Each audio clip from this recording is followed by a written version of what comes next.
ماننے سے پہلے ہم یہ کوئی مطالبہ یا یہ کوئی شرط نہیں رکھتے کہ پہلے وہ بات ہمیں ہماری معیار ہماری عقل میں آئے یا ہماری سمجھ میں آئے تب ہم مانیں گے، ایسا تو نہیں ہے۔ مان تو ہم لیتے ہیں غیر مشروط طریقے پہ،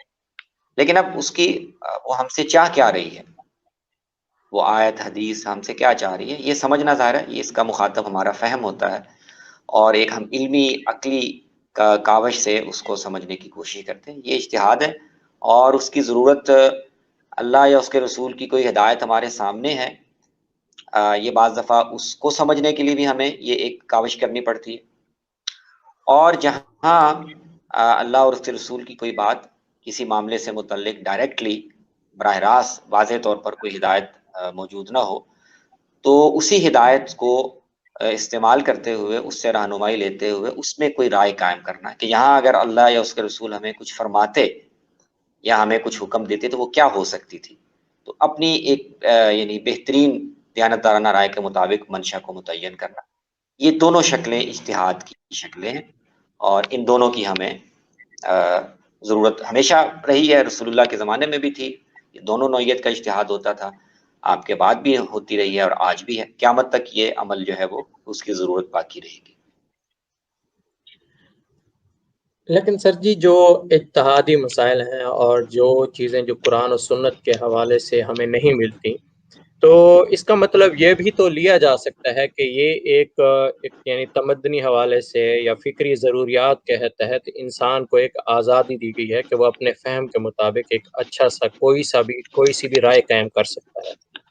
تو اس کے لیے کیا لازم ہے کہ کوئی ایسی ضروریات دین یا کوئی ایسی چیزیں جس سے جو ہے نا ان کو مد نظر رکھتے ہوئے ہی کیا جائے، یعنی یہ اتحادی ضروریات کے تحت جو ہے ایک قاعدہ قانون اور اس طرح سے، یعنی وہ چیزیں جو محمد رسول اللہ صلی اللہ علیہ وسلم سے ہمیں نہیں ملتی،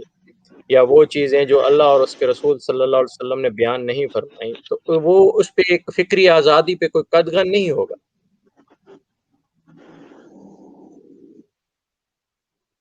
نہیں، آپ کا سوال میں پوری طرح سمجھا نہیں۔ یعنی آپ کہہ رہے ہیں کہ جو جو ایک فکری آزادی انسان کو تفویض کی گئی ہے اللہ اور اس کے رسول صلی اللہ علیہ وسلم کی طرف سے، تو ہم ایک جی جو رائے قائم کر کے ایک اتحادی حوالے سے اس کی فکری آزادی پہ کوئی قدغن نہیں لگا رہے ہوتے۔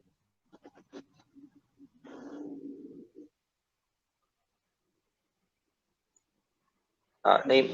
مجھے کچھ بات آپ کا مطلب سوال کا مطلب اگر مجھے جو یہ سمجھ میں آ رہا ہے اگر وہ صحیح ہے تو پھر میں اس کا جواب آگے بڑھتا ہوں۔ آپ کہہ رہے ہیں کہ اللہ اور اس کے رسول نے جو ہمیں جو باتیں ارشاد فرمائیں، تو وہ جی اس جی اور جن چیزوں کے متعلق ہمیں اس نے کچھ نہیں کہا، براہ راست کوئی بات واضح نہیں کی، تو اس میں ہمیں تمدن پہ اور حالات پر چھوڑ دیا گیا ہے کہ ہم اس کے مطابق کوئی بھی رائے قائم کر لیں، تو جی جی اس میں کوئی شرط لگانا یا اس میں کوئی قدغن لگانا یہ اس فکری آزادی کو محدود کرتا ہے، یہ جی شاید جی آپ کہہ رہے ہیں۔ جی جی میں یہی اچھا عرض کرنا چاہ رہا ہوں۔ نہیں، اچھا تو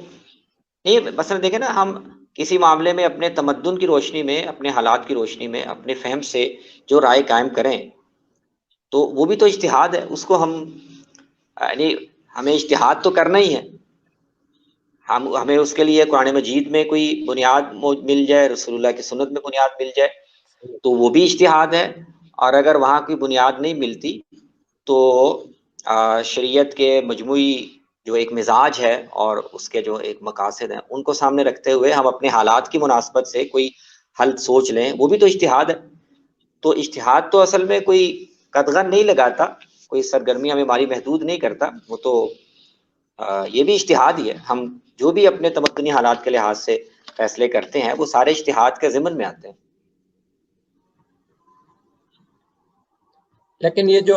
یعنی ہمارا جو اتحادی مسائل ہیں جتنے بھی ہیں اور جن پر ایک مختلف قسم کی آراء پائی جاتی ہیں، تو ان آراء کو لے کر یعنی تمام مکاتب فکر جو ہیں وہ ایک ایک باؤنڈری بنا کے بیٹھے ہوئے ہیں کہ جو یہ رائے ہے یہی حتمی اور صحیح رائے ہے، تو ایسی صورت میں عوام کے پاس کیا بچ جاتا ہے، کیا راستہ رہ جاتا ہے؟ کہ یا تو وہ ان جی راہوں کو اپنا لیں یا پھر جو ہے نا وہ جو اپنی آزادی ہے وہ ان کے ہاتھ میں دے دے. اس کا مطلب یہ ہے. جی ہاں، یہ ایک اہم سوال ہے، اور جو ہمارے آج کی گفتگو کا عنوان ہے اس کے لحاظ سے یہ ایک بہت ہی اہم سوال ہے جو عام طور پر لوگ پوچھتے ہیں کہ عام لوگ جو ہیں اگر ان کے لیے ہدایت یہ ہے، رہنمائی ان کے لیے گائیڈنس یہ ہے کہ وہ اہل علم سے پوچھیں اور ان کی رہنمائی میں دین پر عمل کریں، تو زیادہ تر دین کے جو بڑے بڑے مسائل ہیں بنیادی، ان میں تو اختلاف نہیں ہے، اور ان میں عوام کو کوئی ایسی پوچھنے کی ضرورت بھی پیش نہیں آتی، کیونکہ وہ بنیادی احکام تو سب کو ہی معلوم ہے. لیکن جس میں پوچھنے کی ضرورت پیش آتی ہے اس میں عموماً اہل علم کا اختلاف ہوتا ہے، ایک سے زیادہ آراء ہوتی ہیں. تو ایسی صورت میں ایک عام آدمی وہ کیا کرے؟ تو میرے نقطہ نظر سے دیکھیں، یہی وہ جگہ ہے جس میں ایک عام آدمی بھی جو ایک اسکالر نہیں ہے، وہ دینی علوم کا ماہر نہیں ہے، وہ بھی اجتہاد کے دائرے میں آ جاتا ہے. یعنی میں سمجھتا ہوں کہ اجتہاد ایک ایسی چیز ہے، ایک ایسا عمل ہے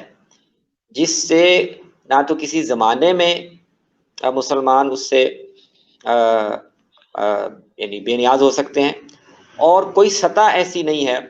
مسلمان معاشرے کی کہ مختلف سطحوں کے لوگ اپنی اپنی سطح پر اجتہاد کے عمل میں شریک نہ ہو رہے ہیں. تو علماء ایک سطح پر اجتہاد کے عمل میں اپنی ذمہ داری انجام دے رہے ہوتے ہیں، اور عوام ایک اور سطح پر وہ بھی اجتہاد کے عمل میں شریک ہوتے ہیں. تو یہی جو صورتحال ہم دیکھتے ہیں.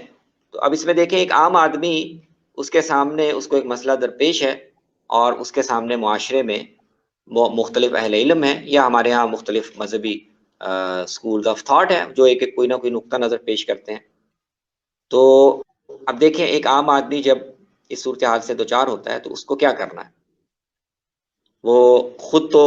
براہ راست تو قرآن حدیث کے مطالعے کی روشنی میں فیصلہ نہیں کر سکتا کہ کس کی رائے اقرب الی السنہ ہے، اقرب الی قرآن ہے، وہ نہیں کر سکتا. تو لازمی بات یہ ہے کہ یہاں ایک عام آدمی کو جو بھی اس کی فہم کی سطح ہے، جو بھی اس کا ضمیر ہے، اس کو اس سے کام لیتے ہوئے یہ دیکھنا ہے کہ اس کو اپنے ضمیر، اپنے فہم اور اپنی دیانت کے مطابق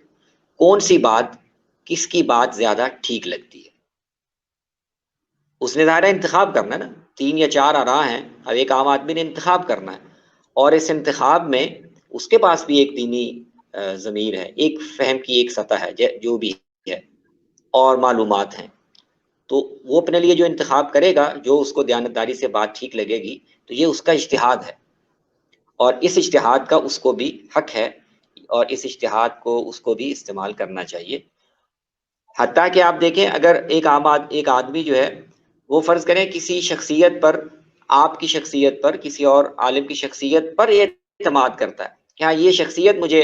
بڑی مستند اور قابل اعتماد لگتی ہے، اس کا علم، اس کا تقوی قابل اعتماد ہے، میں اس کی بات پہ عمل کر لیتا ہوں، یہ بھی ایک نوعیت کا اجتہاد ہے. تو عام آدمی بھی اس طرح